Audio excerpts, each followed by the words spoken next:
get familiar. So if you don't know by now, then you should probably get familiar. So hello students, कैसे हो सारे। Welcome back to our channel. तो आज हम पढ़ने वाले हैं साइंस का chapter number 6, combustion and flame. तो इससे पहले के सारी वीडियोस हमने अभी तक कवर कर लिए हैं, सारे चैप्टर्स कवर कर लिए हैं। अगर आपको देखना है तो हमारे चैनल पर विजिट करके एक प्लेलिस्ट है साइंस क्लास 8 नाम से, उस पर देख लेना, सारी वीडियोज़ मिल जाएंगी। अगर आपको ये वीडियोज़ पसंद आती हैं तो प्लीज़ सब्सक्राइब कर देना बेसिक टू बेसिक को। तो हम देखते हैं पहले इसमें हम पढ़ने क्या क्या वाले हैं। वैसे ये भी एक थोड़ा प्रैक्टिकल सा है, आपको सारी चीज़ें समझ आ जाएंगी। बहुत ईजी सा छोटा सा चैप्टर है, जल्दी से जल्दी एक लेक्चर में कवर कर लेंगे।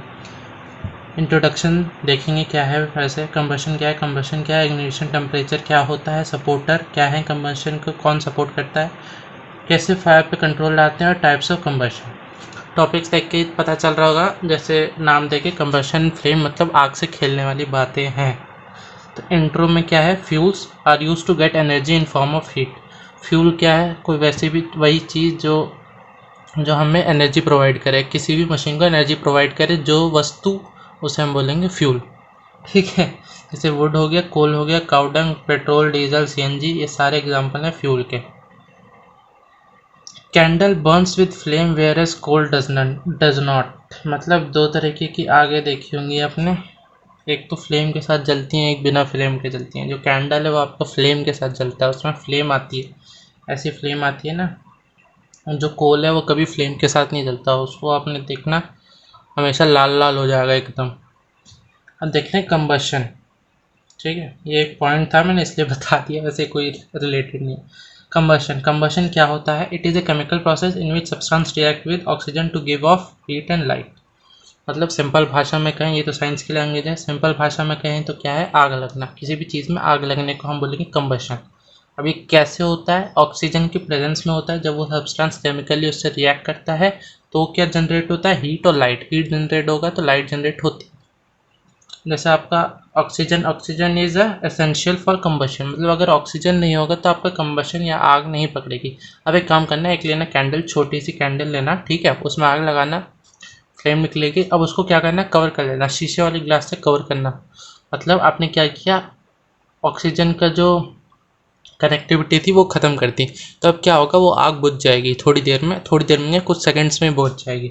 इससे पता चलता है कि ऑक्सीजन जो कि एयर में मौजूद है इज़ एसेंशियल फॉर कंबशन। ठीक है, substance that burn in air are called combustible substance and those do not burn in air are non combustible substance. ठीक है, मतलब जो बर्न हो जाते हैं उसे हम क्या बोलेंगे, कंबस्टिबल, और जो नहीं होते वो नॉन कंबस्टिबल। कंबस्टिबल को हम फ्यूल भी कह सकते हैं। अब इग्निशन टेम्परेचर क्या होता है, इग्निशन टेम्परेचर है, it is the lowest temperature at which substance catches fire. मतलब कि मान लो एक सब्सटेंस ए है, एक सब्सटेंस बी है, हमने दोनों को हीटर पे रखा, हीटर पे हुआ 100 डिग्री सेल्सियस, मान लो हो गया 200 डिग्री सेल्सियस। तो 200 डिग्री सेल्सियस पे ये आग पकड़ने लग गया, लेकिन 200 डिग्री सेल्सियस पे ये आग नहीं पकड़ रहा है। फिर हमने और टेम्परेचर बढ़ाया इसका, तब इसको कर दिया 250 कर लिया, मान लो 250 पे इसने भी आग पकड़ ली। तो इग्निशन टेम्परेचर क्या हुआ, इसका इग्निशन टेम्परेचर है 200 डिग्री सेल्सियस, इसका इग्निशन टेम्परेचर है 250 डिग्री सेल्सियस। मतलब हमें इससे ये पता चला कि हर जो आइटम है वो एक ही टेम्परेचर पे, ज़रूरी नहीं कि एक ही टेम्परेचर पे आग पकड़े, वो किसी पर्टिकुलर टेम्परेचर पे ही आग पकड़ता है। और जो वो स्मॉलेस्ट, मतलब जो लोवेस्ट टेम्परेचर है जिस पर वो आग पकड़ ले रहा है, उसे हम बोलेंगे इग्निशन टेम्परेचर। फिर आपका आता है इनफ्लेमेबल सब्सटेंस। अब इनफ्लेमेबल क्या है, they have very low ignition temperature and can easily catch as fire with flame. मतलब कि उनका टेम्परेचर बहुत लो, मतलब इग्निशन टेम्परेचर बहुत लो होता है, मतलब बहुत कम टेम्परेचर पे ही वो आग पकड़ लेंगे और वो फ्लेमेबल होते हैं, मतलब उनमें से फ्लेम निकलेगा। एग्जाम्पल है आपका पेट्रोल बहुत जल्दी आग पकड़ लेता है, अल्कोहल भी जल्दी पकड़ लेता है, और एलपीजी आपका गैस, लिक्विफाइड पेट्रोलियम गैस, जो आपके गैस में डलता है सिलेंडर्स में, किचन वाले। अब सपोर्टर ऑफ कंबशन। अब सपोर्ट कौन सी ऐसी चीज़ें हैं जो इसको सपोर्ट करती हैं, क्या है, the gases environment that supports combustion of a combustible substance is called supporter of combustion. मतलब कि ऐसे जो भी चीज़ें हैं, जो गैसेज हैं जो इसको सपोर्ट करेंगी, जो इन्वायरमेंट में मौजूद है, उसे हम बोलेंगे सपोर्टर ऑफ कंबशन। ठीक है। The smaller the size of the combustible substance faster is the rate of combustion, मतलब जाहिर सी बात है जो चीज़ें ज़्यादा छोटी हैं वो जल्दी जलने लगेंगी। Inflammable substance burn faster as compare to substance such as wood, मतलब इन्फ्लेमेबल सब्सटेंस मतलब जो जल्दी आग पकड़ लेते हैं, फ्लेम निकलती है, जैसे पेट्रोल हो गया आपका, वो जल्दी जलेंगे as compare to wood. Wood का क्योंकि क्या पता वुड का इग्निशन टेम्परेचर ज़्यादा होता होगा, ठीक है, इनका तो लो होता है तो वो जल्दी से आग पकड़ लेंगे, जाहिर सी बात है। अब आता है आपका कंट्रोल ऑफ फायर। फायर पे कैसे कंट्रोल पाए। Water is commonly use to extinguish fire, मतलब वाटर कॉमनली हम यूज़ करते हैं। क्या होगा आपके, मान लो आपकी कहीं पे आग लग गई छोटी सी, मान लो ऐसा ना हो लेकिन लग गई, तो आप सबसे पहले क्या लाओगे, पानी लाओगे, लेकिन कुछ प्रिकॉशंस है। Water cools the combustible material so that its temperature is brought below the ignition temperature. अब वाटर काम कैसे करता है, वाटर काम कैसे करेगा, आपने मान लो किसी चीज़ पे आग लग रही है, उस पर आपने वाटर डाला, तब उसका टेम्परेचर लो कर दिया। अब इतना लो कर दिया कि उसके इग्निशन टेम्परेचर से भी टेम्परेचर लो होगा। अब क्या होगा, आग नहीं पकड़ेगी। जब इग्निशन टेम्परेचर से भी टेम्परेचर लो हो गया तो आग कैसे पकड़ेगी। Not suitable for fires involving oil, petrol and electrical equipments. Oil petrol में कैसे नहीं है, मान लो आप एक ग्लास लो पानी का, उसके ऊपर 2 ड्रॉप्स ऑफ ऑयल डालो, तो वो ऑयल नीचे डिजोल्व नहीं होगी, वो ऑयल ऊपर ही रह जाएगी उसके सरफेस पे। तो जब वो ऑयल ऊपर ही सरफेस पे रह जा रही है तो वो आग फिर से पकड़ लेगी। और इलेक्ट्रिकल इक्विपमेंट से आपको शॉक लग सकता है, ठीक है, क्योंकि कंडक्टर है वो। तो आप इलेक्ट्रिकल इक्विपमेंट्स या ऑयल या पेट्रोल की, जब इन चीज़ों से जब आग लगी और ये चीज़ें जब इन्वॉल्व हैं, तब आप वाटर यूज़ नहीं करोगे। तब आप क्या यूज़ करोगे, तब आप यूज़ करोगे CO2। For fires involving oil, petrol, electrical equipment, CO2 is the best extinguisher. अब CO2 कैसे काम करता है। अब हमने ये पता है कि हमें O2 चाहिए आग लगाने के लिए। O2 बहुत ज़रूरी है, प्लस क्या चाहिए, प्लस फ्यूल चाहिए। फ्यूल बोले तो फ्यूल मतलब वही आपका कंबस्टिबल सब्सटेंस, और क्या चाहिए, इग्निशन टेम्परेचर। ये तीनों चीज़ें चाहिए ही चाहिए कोई आग लगाने के लिए, ऑक्सीजन, फ्यूल, इग्निशन टेम्परेचर। अब O2 को, अब हम CO2 से क्या करेंगे। CO2 थोड़ा हैवियर होता है, हैवियर कंपाउंड है O2 से, तो अब क्या करेगा वो, कंबस्टिबल सब्सटेंस के ऊपर एक लेयर, ब्लैंकेट ऑफ लेयर बिछा देगा। जब हम उसे वो करेंगे, जब हम उस पर डालेंगे तो एक लेयर बना देगा, जिससे कि O2 की कनेक्टिविटी फ्यूल उसके साथ, कंबस्टिबल सब्सटेंस के साथ कट जाएगी। अब O2 ही नहीं रहेगा तो वो जलेगी, आगे नहीं लगेगी उसके ऊपर, ठीक है। तो O2 ऐसे काम करता है, वो एक ब्लैंकेट बना देता है, एक लेयर बना देता है कंबस्टिबल सब्सटेंस के ऊपर, जिससे कि O2 उस पर एक्ट नहीं कर पाता। और ये 3 चीज़ें एसेंशियल है किसी चीज़ को आग लगाने के लिए, ठीक है। ये आपका फर्स्ट क्वेश्चन है NCERT का, लिस्ट द एसेंशियल थिंग्स वगैरह करके। तो टाइप्स ऑफ कंबशन, कितने तरह के कंबशन होते हैं। पहले आया रैपिड का, the combustion in which substance burns rapidly to produce heat and light. In rapid combustion external heat must be applied, मतलब कि कोई ऐसी चीज़ जिसमें आप बाहर से थोड़ी हीट डालनी पड़े और वो बहुत जल्दी आग पकड़ ले, जैसे इन्फ्लेमेबल सब्सटेंस हो गया, पेट्रोल हो गया, ऑयल हो गया आपका, और LPG हो गया आपका, और एक कंपाउंड है फास्फोरस, और एक और कंपाउंड होता है आपका सोडियम, ठीक है। तो ये नोट कर लेना, सोडियम, फास्फोरस और इन्फ्लेमेबल सारे सब्सटेंस। और स्पॉन्टेनियस क्या, स्पॉन्टेनियस मतलब जो खुद से हो जाए, खुद से हो जाए मतलब आपको इसमें एक्सटर्नल हीट देने की जरूरत नहीं है, खुद से ही हो जाएगा। The combustion in which the substance suddenly burst into flames, suddenly हो जाता है खुद से एकदम झटके से, without application of any apparent cause, मतलब एनी अपेरेंट कॉज मतलब बाहर से कोई, ऐसा नहीं है कि हमने आग लगाई पहले उसमें। जैसे आप ऑयल और पेट्रोल में क्या, आप थोड़ी सी आग लगाओ फिर बाद में आग पकड़ लेगा, लेकिन इसमें आपको खुद से आग लगाने की जरूरत नहीं है, वो थोड़ी हीट होगी और अपने आप आग पकड़ लेगा खुद ब खुद। इसके एग्जांपल क्या, स्पॉन्टेनियस फॉरेस्ट फायर्स, ठीक है। कभी कभी देखोगे USA के जंगलों में आग लग जाती है बहुत गर्मी पड़ने के कारण, अपने आप ही लग जाती है, उसमें कोई लगाता थोड़ी जाके। फिर आगे आपका स्पॉन्टेनियस कंबशन ऑफ कोल, कोयले की खदान जो होती हैं, जो माइनिंग जब करते हैं, कभी कभी उसमें भी धमाके हो जाते हैं, उसमें भी आग लग जाती है, वो भी अपने आप ही होता है। तो ये इसका एग्जांपल है। एक्सप्लोजन क्या हो गया, एक्सप्लोजन में आपका आ जाता है क्रैकर, क्रैकर में आप थोड़े से लाए वो बर्स्ट हो जाता है। The combustion in which the sudden reaction take place on ignition, मतलब जैसे सडन बर्स्ट होता है इग्निशन करते ही, of some substance to produce heat, light and sound. तो वो जब हो जाएगा इग्निशन तो क्या प्रोड्यूस करेगा, हीट प्रोड्यूस कर देता है, लाइट प्रोड्यूस, साउंड प्रोड्यूस। तो एग्जांपल है इसका बहुत अच्छा, क्रैकर, ठीक है। फिर आपका नेक्स्ट आता है जोन्स ऑफ कैंडल फ्लेम, मतलब जब अब आप ऑब्जर्व करने वाली चीज़ है, आप कैंडल लेना उसमें आग लगाना, तो आप एक चीज़ ऑब्जर्व करोगे, वो 3 लेयर में से बढ़ जाएगा, एक थोड़ा ब्लैकिश, एक थोड़ा येलोइश रेडिश टाइप्स, और एक होता है आपका लास्ट एकदम एंड में ब्लूइश टाइप्स होता है, ठीक है। तो डार्क जोन हम बोलते हैं मिडल जोन को, luminous luminous zone inner most zone होता है और नॉन ल्यूमिनस आउटर। ठीक है, ये छोड़ो, अब सुनो। हॉटेस्ट, सबसे जो आउटर पार्ट होता है वो हॉटेस्ट होता है, मॉडरेट बीच वाला, लीस्ट हॉट सबसे नीचे वाला, जैसे मैंने मार्क किया है। आउटर जोन कंप्लीट कंबशन, मतलब आउटर जोन हर पूरा जल चुका होता है, तो ये ब्लू कलर का होता है और ये सबसे हॉट होता है। बात खत्म। एक एनसीईआरटी में सवाल है, गोल्डस्मिथ जो है वो मेल्टिंग करता है तो कौन सी जोन की हीट को प्रोवाइड करे, तो आप बोलोगे आउटर जोन की, क्योंकि वो सबसे गर्म होती है तभी वो मेल्ट करता है। मिडल जोन पार्शियली कंबस्ट, मतलब कुछ चीज़ें उसमें रह जाती हैं लेकिन कुछ चीज़ें उसमें कंबस्ट हो भी जाती हैं। तो ये येलो कलर का होता है। इनर मोस्ट आपका अनबर्न वैक्स होगा जो कि ब्लैक कलर का होता है, जो कि यहाँ होता है। ठीक है, यहाँ पे आपको पिक्चर भी दिख जाएगी। The substance which vaporise during the burning gives flames. Example, the substance which vaporises during burning gives flames. वही जाहिर सी बात है, जो चीज़ जलेगी वो फ्लेम भी देगी। क्या है? केरोसिन और वैक्स। ठीक है, तो आप अगला आपका आ गया फ्यूल। फ्यूल का तो आपको पता ही है, material like coal burn to produce heat और पावर, मतलब कोई भी चीज़ जब जलेगी तो वो हीट और पावर देती है, तो उसे हम फ्यूल बोलेंगे। अ गुड फ्यूल, मतलब अब ऐसा भी है ना कि स्टूडेंट होते हैं, कोई अच्छा स्टूडेंट, मतलब कोई अच्छा पढ़ाई में, कोई ख़राब पढ़ाई में, ये मैं नहीं मानता, लेकिन मान लो आपकी किसी का पढ़ाई में ज़्यादा ध्यान है, किसी में कम ध्यान है, लेकिन है तो दोनों ही स्टूडेंट्स, तो वैसे ही होता है। कोई अच्छा फ्यूल होता है, कोई गंदा फ्यूल होता है। अब हम वो कैसे तय करेंगे?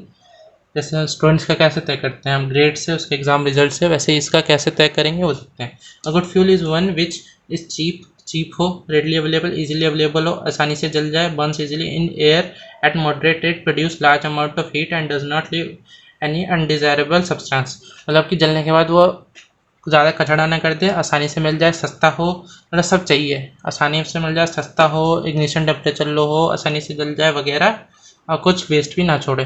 फुल एफिशिएंसी, हाँ ठीक है। तो फ्यूल एफिशिएंसी का क्या मतलब हो? Amount of heat energy produced by complete combustion of 1 kg of fuel called calorific value. अब फ्यूल एफिशिएंसी से मतलब क्या है? कौन सा फ्यूल कितना अच्छा है, कितना एफिशिएंट, तो ये कैसे पता करते हैं? तो उसका एक है हमारा कैलोरीफिक वैल्यू। अब कैलोरीफिक वैल्यू क्या होता है कि 1 kg ऑफ फ्यूल में वो कितना हीट प्रोड्यूस कर रहा है। Heat produced, amount of heat produced by complete combustion of 1 kg of fuel. तो इसका क्या हो गया? आपका यूनिट क्या होगा? Kilo joule. Kilo joule, joule है आपका एनर्जी का यूनिट, तो हम इसको किलो में लेंगे, किलो जूल अपॉन में kg, 1 kg, तो इसका हो गया यूनिट 1 किलो जूल पर kg। ठीक है, ये एक मान लो एक मीटर है एफिशिएंसी पता करने वाला, जिसका कैलोरीफिक वैल्यू ज़्यादा, वो ज़्यादा efficient. Burning of fuel leads to harmful products. अब जाहिर सी बात है, फ्यूल बर्न होगा तो हार्मफुल होगा वो हमारे इन्वायरमेंट के लिए। Carbon fuels like wood coal petroleum release unburnt particles, मतलब कि जो वुड कोल पेट्रोलियम है वो अनबर्न पार्टिकल्स हवा में रिलीज करते हैं। जैसे कार्बन, कभी कभी आप देखना आग लगाओगे तो उसमें काले काले चीज़ें उड़ती रहती हैं, तो वो हमारे इन्वायरमेंट के लिए बहुत हार्मफुल है। This particles are very dangerous, causing respiratory diseases like asthma इससे हो सकता है। Incomplete combustion of this carbon monoxide gas, it is very poisonous, it is very dangerous to burn coal in a closed room, it can kill person sleeping in that room। मतलब जैसे सर्दियों के time नहीं हम लोग वो उसमें, मतलब आपने किया तो नहीं पता नहीं, हमारे गांव में करते हैं ऐसे, वो क्या बोलेंगे इसको, मान लो कोई टूल यूटेंसिल टाइप है, उसमें कोयला वगैरह डाल के उस पर आग लगाते हैं, उस पर आग लगाओगे तो इसमें से कार्बन मोनोऑक्साइड रिलीज होता है। तो ये मना करते हैं कि आप सोते वक्त कमरे में ना लेके सो। कमरे में ना लेके सोने का मतलब आपका अपने कमरा बंद कर दिया, कार्बन मोनोऑक्साइड इकट्ठा होते जा रहा और आपकी इससे डेथ भी हो सकती है। फिर combustion of many fuels release CO2 सारे रिलीज करते हैं। इंक्रीज कंसनट्रेशन ऑफ CO2 इन, अब इन्वायरमेंट में CO2 का कंसनट्रेशन बढ़ जाएगा, CO2 बढ़ जाएगा तो क्या होगा? ग्लोबल वार्मिंग अपने हर जगह पड़ा है। तो मतलब कार्बन रिलीज होता है कोई भी चीज़ें जलाने में जो हमारे इन्वायरमेंट के लिए अच्छा नहीं है। तो बस यहीं आपका चैप्टर ख़त्म होता है। अब एनसीईआरटी क्वेश्चंस मैंने पढ़े थे, बहुत आसान सारी इजी हैं, देख लो क्या है। एक बार मैं शॉर्ट में बता देता हूँ मैंने कैसे आपको पढ़ना है, खुद से आप लिखो, सारी चीज़ें मैं बता दूंगा तो आप क्या करोगे खुद से। मैं आपको ब्रीफ दे देता हूँ, आपको डाउट नहीं हो, कहीं से देखना, सर्च करना, लिखना, समझ आ जाएंगी चीज़ें क्योंकि मैं समझा दे रहा हूँ। CNG हाँ हाँ, दिया हुआ है ऑटोमोबाइल्स में सीएनजी कैसे यूज़ करते हैं। हम सीएनजी क्यों यूज़ करते हैं, जिससे कि पोल्यूशन कम हो। अब सीएनजी क्योंकि कार्बन रिलीज़ नहीं करता ज़्यादा, ठीक है। अब क्या है, वो पोल्यूशन फ्री भी है, मतलब ज़्यादा पोल्यूशन भी नहीं फैलाता, इसलिए हम ऑटोमोबाइल में यूज़ करते हैं ज़्यादा। और वो अनबर्न्ट भी नहीं रहता, थोड़ा सस्ता है, इजीली अवेलेबल है, तो इस वजह से पोल्यूशन कम हो रहा है हमारे इन्वायरमेंट। दूसरा है एलपीजी वर्सेस वुड। एलपीजी और वुड में कंपैरिजन, ठीक है। तो एलपीजी की कैलोरीफिक वैल्यू ज़्यादा है, मतलब वो कैलोरीफिक वैल्यू मतलब क्या हो गया अब इसका, कि आप 1 kg एलपीजी में मान लो 50,000 चला लोगे, ठीक है, 50,000 किलो जूल एनर्जी प्रोड्यूस कर लोगे, और 1 kg वुड में आप 20,000 किलो जूल प्रोड्यूस कर पाओगे। समझ गए। तो कौन सा अच्छा हुआ हमारे लिए, ये, क्योंकि ये 50,000 है इसकी कैलोरीफिक वैल्यू, इसकी 20,000 है, ये ज़्यादा अच्छा हुआ ना, मतलब कम एलपीजी में ज़्यादा एनर्जी प्रोड्यूस हो जाएगी। फिर दूसरा आपका लो इग्निशन टेम्परेचर होता है इसका। इग्निशन टेम्परेचर लो होने का मतलब है कि जल्दी से आग पकड़ लेगा, और इसका थोड़ा हाई होता है। ये पोल्यूशन फ्री है आपके लिए, और ये पोल्यूशन फैलाता है, ठीक है। ये कुछ एग्जांपल है आपका, ठीक है। फिर आपका हाँ, पेपर और एल्यूमिनियम फॉइल, मतलब इसमें पूछा गया कि अगर आप सिंपली पेपर को जलाते हो तो वो आग पकड़ लेगा, लेकिन उसी पेपर को एल्यूमिनियम फॉइल में कवर करके जलाते हो तो वो आग क्यों नहीं पकड़ता, क्योंकि एल्यूमिनियम फॉइल वो हीट एब्जॉर्ब कर लेता है जितनी हद तक उसकी है कैपेसिटी, तो वो आग अंदर तक पहुँचने नहीं देगा, तो वो पकड़ेगा कैसे, ठीक है। जैसे CO2 लेयर बना देता है ना, तो वैसे ही इसमें भी ऐसा होता है। फिर आपका ग्रीन लीव्स और ड्राई लीव्स। हाँ, तो पूछा है कि ग्रीन लीव्स में आसानी से आग नहीं पकड़ती, लेकिन ड्राई लीव्स में पकड़ लेती है, क्योंकि ग्रीन लीव्स में मॉइस्चर होता है। मॉइस्चर में क्या होता है, वाटर से इजीली, मतलब वो ठंडे वाटर रहेगा तो उसमें कैसे आग पकड़ेगी ज़्यादा जल्दी, उसमें पकड़ लेगी लेकिन जल्दी नहीं पकड़ती। लेकिन ड्राई लीव्स में बहुत ईजिली, क्योंकि उसमें मॉइस्चर कंटेंट नहीं रहता, वो उड़ जाता है। फिर है गोल्डस्मिथ। हाँ, गोल्डस्मिथ मेल्ट करता है गोल्ड, किस लेयर को उसे यूज़ करना चाहिए, तो उसे यूज़ करना चाहिए आउटर जोन, क्योंकि वो सबसे वो होता है, क्या बोलेंगे, सबसे हॉटेस्ट होता है। फिर है आपका रस्टिंग। रस्टिंग एक कंबशन प्रोसेस है कि नहीं। रस्टिंग एक आप वैसे आप रस्टिंग एक कंबशन प्रोसेस नहीं भी बोल सकते हो, बोल भी सकते हो। क्यों, वैसे आप मेरी मानो तो आप लिख के आना कि एक स्लो कंबशन प्रोसेस है। स्लो कंबशन प्रोसेस, ये मेटल एंड नॉन मेटल में पढ़ा है कि रस्टिंग होता है। रस्टिंग क्या है, इसमें आपका ऑक्सीजन के साथ कोई भी मेटल जब इंटरेक्ट करता है तो उसमें एक लेयर चढ़ जाती है, जिसे हम बोलते हैं रस्ट।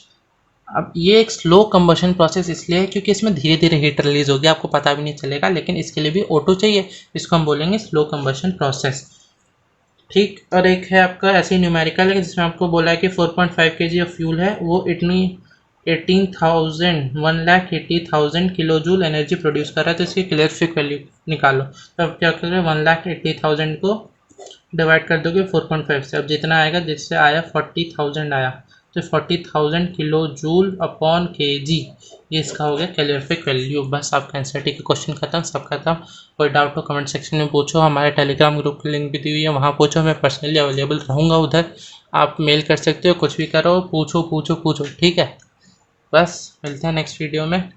तो अब अगर वीडियो पसंद आए तो हमें लाइक करना, हमारे चैनल को सब्सक्राइब करो, अपने दोस्तों के साथ शेयर करो। अगर नहीं पसंद आया तो डिसलाइक मार सकते हो, लेकिन कमेंट में रीज़न बताना मत भूलना। बहुत मेहनत कर रहे हैं, प्लीज़ शेयर करो और मन लगा के पढ़ो। बस मिलते हैं नेक्स्ट वीडियो में। Best of luck, good bye, be safe.